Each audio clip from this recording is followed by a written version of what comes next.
Hi, my fourth graders, Arne and Michaela.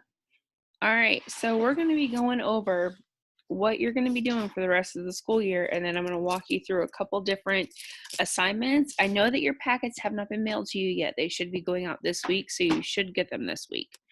But this is what your curriculum framework is going to look like. You have English, math, social studies, and we don't do science at Cooper for fourth grade because we're on a I forget what they said. Pilot program. So we're going to start with English language arts.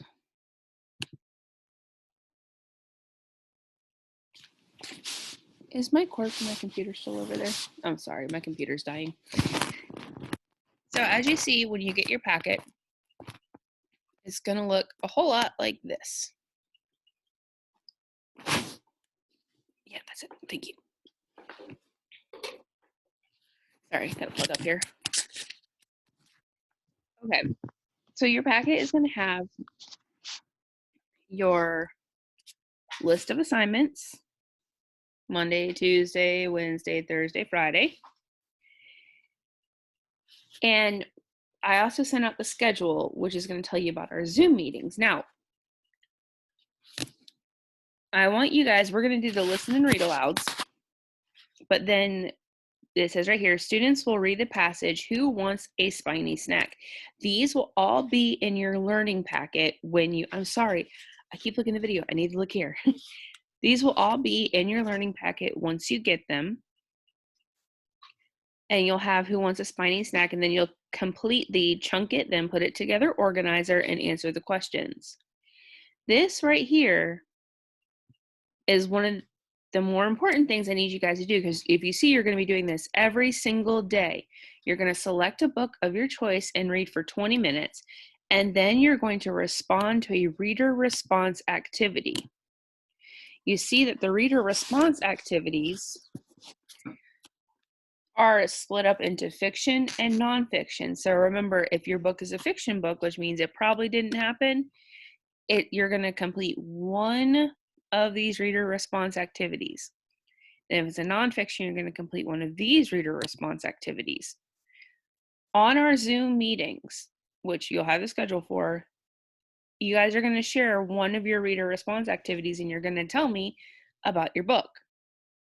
And then we're going to go answer any questions that you have about the reading passage that you did.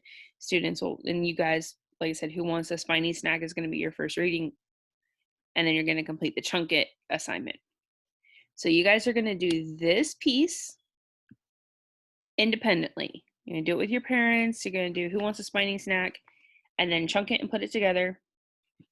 And then this is the one that you're going to select a book, do your activity, and then we're going to go over it in the Zoom meetings. You're going to have a Zoom meeting with myself on Wednesdays and Fridays. You're going to have a Zoom meeting on Tuesdays with Miss Downing and Thursdays with Mr. Dixon.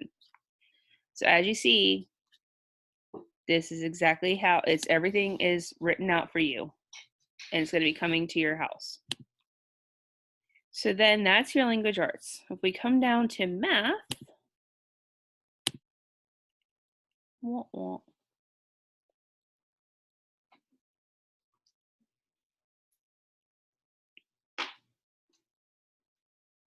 this is going to be your first week in math. Hold on, my computer's deciding.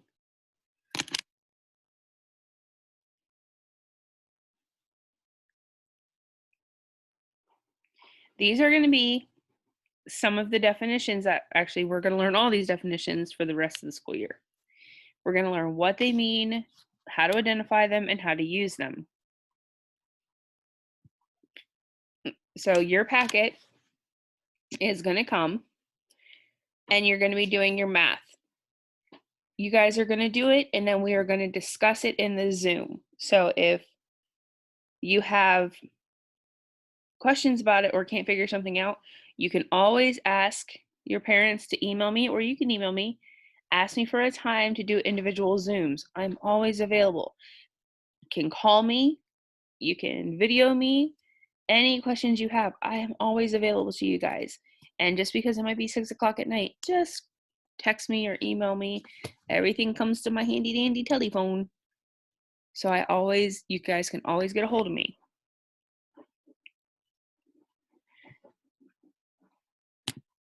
I'm going to be posting the stuff like this, the instructional videos for you guys. I will be posting how much time has passed from the time on the. It does not want to listen to me. I'll be posting them on your homeroom. Yeah, I'll be posting them on homeroom, but for Chappelle. But also, you guys should be getting posts from Miss Royal still. So make sure that you follow some of the posts that Miss Royal is doing as well. In fact, I think if you're not getting Miss Royal's post, I need to get on there because you should be doing all the work that Miss Royal assigns. And that was back to math. Sorry. So we're going to be going through this for the rest of the school year.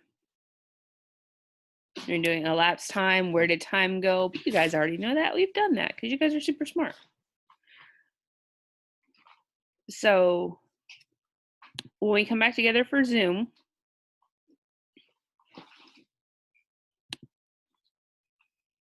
oh, there it is.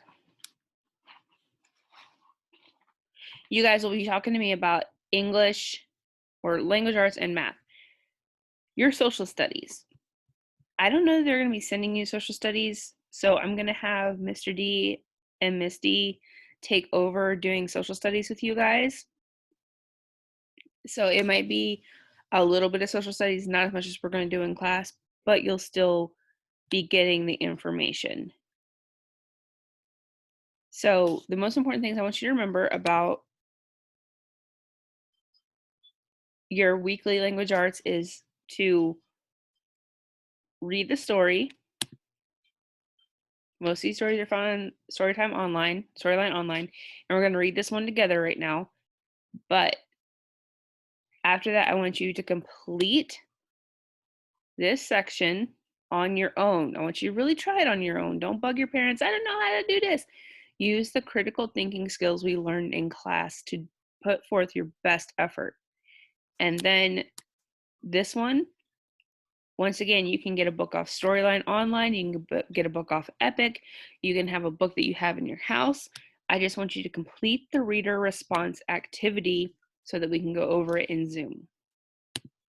So let's go ahead and watch this.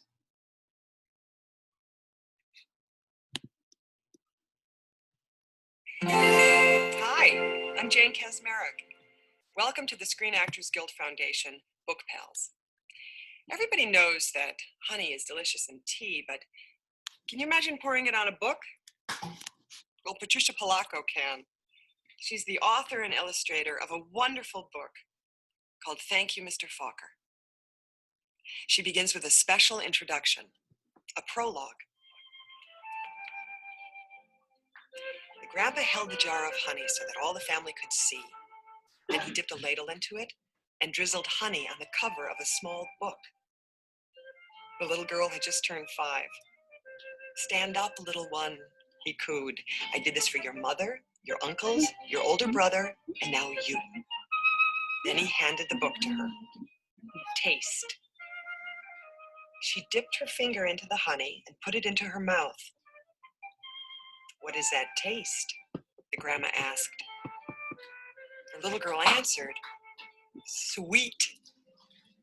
Then all of the family said in a single voice, yes, and so is knowledge. But knowledge is like the bee that made that sweet honey. You have to chase it through the pages of a book. The little girl knew that the promise to read was at last hers. Soon she was going to learn to read. Tricia, the littlest girl in the family, grew up loving books. Her school teacher mother read to her every night. Her red-headed brother brought his books home from school and shared them. And whenever she visited the family farm, her grandfather and grandmother read to her by the stone fireplace. When she turned 5 and went to kindergarten, most of all, she hoped to read. Each day she saw the kids in the first grade across the hall reading. And before the year was over, some of the kids in her own class began to read. But not Tricia. Still, she loved being at school because she could draw. The other kids would crowd around her and watch her do her magic with the crayons. In first grade, you'll learn to read, her brother said. In first grade, Tricia sat in a circle with the other kids. They were all holding Our Neighborhood, their first reader, sounding out letters and words. They said b, b, b, oi, boy, and look, look. The teacher smiled at them when they put all the sounds together and got a word right. But when Tricia looked at the page, all she saw were wiggling shapes. And when she tried to sound out words, the other kids laughed at her. Tricia, what are you looking at in that book? They'd say. I'm reading, she'd say back to them. But her teacher would move on to the next person. Always, when it was her turn to read, her teacher had to help her with every single word. And while the other kids moved up into the second reader and to the third reader, she stayed alone in Our Neighborhood. Tricia began to feel different. She began to feel dumb. The harder words got for the little girl, the more and more time she spent drawing. Oh, how she loved to draw. Or just sitting and dreaming, or when she could, going for walks with her grandmother. One summer day, she and her grandma were walking together in a small woods behind their farm. It was twilight. The air was sweet and warm. Fireflies were just coming up from the grasses. As they walked, Tricia said, Grandma, do you think I'm different? Of course, her grandmother answered. To be different is the miracle of life. You see all those little fireflies? Everyone is different. Do you think I'm smart? Tricia didn't feel smart. Her grandma hugged her. You are the smartest, quickest, dearest little thing ever. Right then, the little girl felt safe in her grandma's arms. Reading didn't matter so much. Tricia's grandma used to say that the stars were holes in the sky. They were the light of heaven coming from the other side. And she used to say that someday she would be on the other side, where the light comes from. One evening, they lay on the grass together and counted the lights from heaven. You know, her grandmother said, all of us will go there someday. Hang on to the grass, or you'll lift right off the ground, and there you'll be. They laughed, and they both hung on to the grass. But it was not long after that night that her grandmother must have let go of the grass, because she went to where the lights were, on the other side. And not long after that, Tricia's grandpa let go of the grass too. School seemed harder and harder now. Reading was just plain torture. When Sue Ellen read her page or Tommy Bob read his page, they read so easily that Tricia would wash the tops of their heads to see if something was happening to their heads that wasn't happening to hers. And numbers were the hardest thing of all to read. She never added anything right. Line the numbers up before you add them, the teacher would say. But when Tricia tried, the numbers looked like a stack of blocks, wobbly and ready to fall. She just knew. She was dumb. Then one day, her mother announced she had gotten a teaching job in California, a long way from the family farm in Michigan. Even though her grandma and grandpa were gone, the little girl didn't want to move. Maybe, though, the teachers and kids in her new school wouldn't know how dumb she was. She and her mother and brother moved across the country in a two-tone 1949 Plymouth. It took 5 days. But at the new school, it was the same. When she tried to read, she stumbled over words. The cat ran. She was reading like a baby in the 3rd grade. And when her teacher read along with them and called on Tricia for an answer, she gave the wrong answer every time. Hey, dummy, a boy called to her on the playground. How come you're so dumb? Other kids stood near him and they laughed. Tricia could feel the tears burning in her eyes. How she longed to go back to her grandparents' farm in Michigan. Now Tricia wanted to go to school less and less. "I have a sore throat," she'd say to her mother, or "I have a stomach ache." She dreamed more and more and drew more and more, and she hated, hated, hated school. Then when Tricia started 5th grade, the school was all abuzz. There was a new teacher. He was tall and elegant. Everybody loved his striped coat and his slick gray pants. He wore the neatest clothes. All the usual teacher's pets gathered around him. Stevie Joe and Alice Marie, Davy and Michael Lee. But right from the start, it didn't seem to matter to Mr. Fokker which kids were the cutest, or the smartest, or the best at anything. Mr. Fokker would stand behind Tricia whenever she was drawing and whisper, "This is brilliant. Absolutely brilliant. Do you know how talented you are?"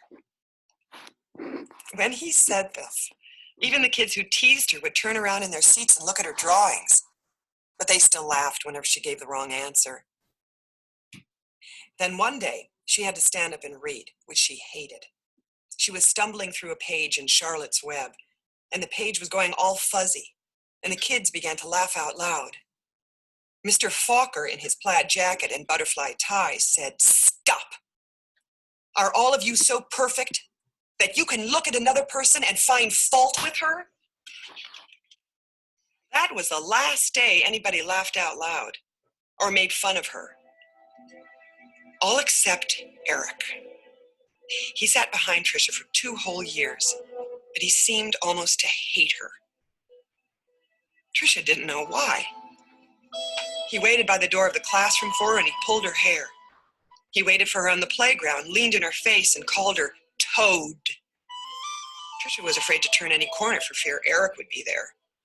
She felt completely alone. The only time she was really happy was when she was around Mr. Fokker. He let her erase the blackboards. Only the best students got to do that. He patted her on the back whenever she got something right, and he looked hard and mean at any kid who teased her. But the nicer Mr. Fokker was to Tricia, the worse Eric treated her.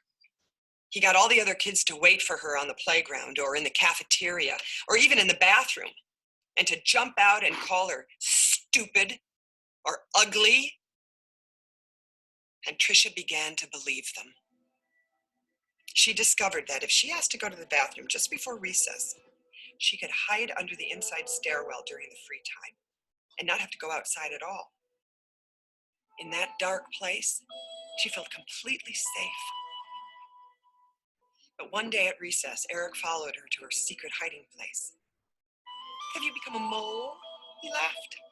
And he pulled her out into the hall and he danced around her. "Dumbbell, dumbbell, Maggoty, oh dumbbell." Tricia buried her head in her arms. She curled up into a ball. Suddenly she heard footsteps. It was Mr. Fokker. He marched Eric down to the office. When he came back, he found Tricia.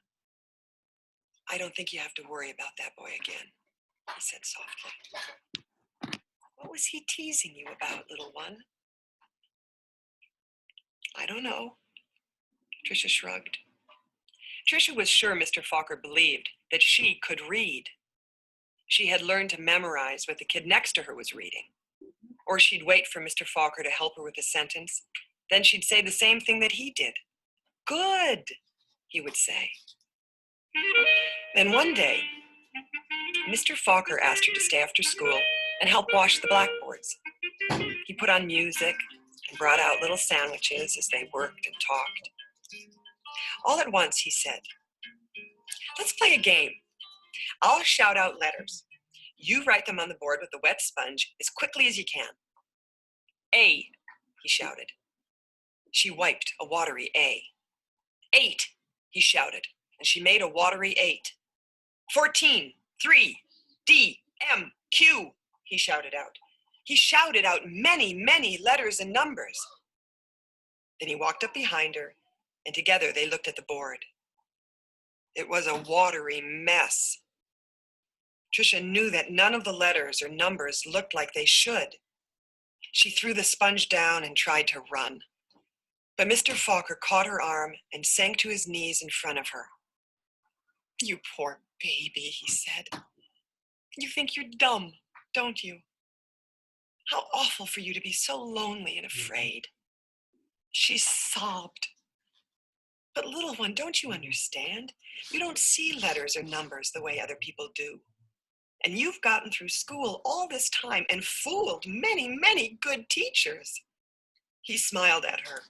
"That took cunning and smartness and such bravery." Then he stood up and finished washing the board. "We're going to change all that, girl. You're going to read. I promise you that." Now, almost every day after school, she met with Mr. Fokker and Miss Plessy, a reading teacher. They did a lot of things she didn't even understand. At first, she made circles in sand, and then big sponge letters on the blackboard, going from left to right, left to right. Another day, they flicked letters on a screen, and Trisha shouted them out loud.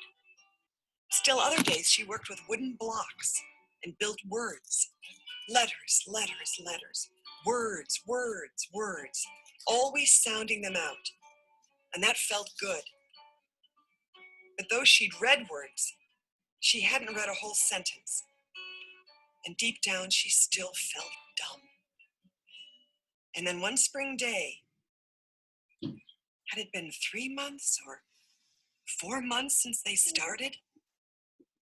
Mr. Fokker put a book in front of her. She'd never seen it before. He picked a paragraph in the middle of a page and pointed at it. Almost as if it were magic, or if light poured into her brain, the words and sentences started to take shape on the page as they never had before. She marched them off to. Slowly, she read a sentence, then another and another, and finally she'd read a paragraph, and she understood the whole thing. She didn't notice that Mr. Fokker and Miss Plessy had tears in their eyes. And that night, Trisha ran home without stopping to catch her breath. She bounded up the front steps, threw open her front door, and ran through the dining room to the kitchen. She climbed up on the cupboard and grabbed a jar of honey. Then she went into the living room and found the book on a shelf, the very book that her grandpa had shown her so many years ago. She spooned honey on the cover and tasted the sweetness and said to herself, "The honey is sweet, and so is knowledge. But knowledge is like the bee who made the honey. It has to be chased through the pages of a book." Then she held the book, honey and all, close to her chest. She could feel tears roll down her cheeks, but they weren't tears of sadness. She was happy. So very happy. Now that's the end of the story, but it's not the end of the book. The author has a little surprise for us. Listen. The rest of the year became an odyssey of discovery and adventure for the little girl. She learned to love school. I know, because that little girl was me, Patricia Polacco. I saw Mr. Fokker again some 30 years later at a wedding. I walked up to him and introduced myself. At first, he had difficulty placing me. Then I told him who I was and how he had changed my life so many years ago. He hugged me and asked me what I did for a living. "Why, Mr. Fokker," I answered. "I make books for children." "Thank you, Mr. Fokker. Thank you." And thank you for listening.